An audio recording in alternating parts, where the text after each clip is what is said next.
Hi, this is Angela here, and I'm going to talk about why it's so important to test out processes with the end user if you expect things to run smoothly and for people not to curse you.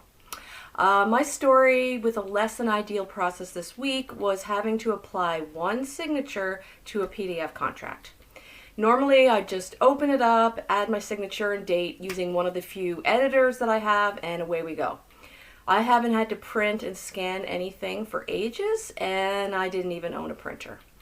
So this file was so heavily encrypted, I couldn't even open it in 3 of my editors on Chrome. Once I figured it out, I had to download it with a specific app that only worked on my son's desktop and directly from my email. Then I realized it couldn't be signed electronically in the only app that would open it. Blocked again. So off I go to buy a printer. But I needed a printer anyway. So after an hour of messing around with getting the printer drivers all installed and working, I printed off the whole document, signed the one page, then proceeded to scan in each individual page so I could send it back in one continuous PDF.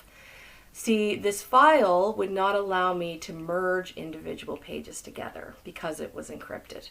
After a whole day of troubleshooting and running around, I sent back the signed contract with a smile. And the person on the other end had no idea the trouble I had to go to. From their end, with everything already set up to handle these encrypted files, they just attach the autofilled contract, hit send, and wait for a reply. Super easy. But this made me wonder, had anyone from that office ever been on the receiving end of this contract? Have they received the file with just a Chromebook and a smartphone and gone through the exercise? I doubt it. So companies can cause all sorts of chaos for their own staff and customers especially when they carry out changes without testing it in real time under real conditions.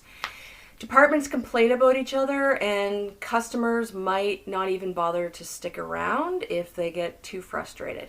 A good way to test out a new process is to outline the steps in words and pictures as you see them.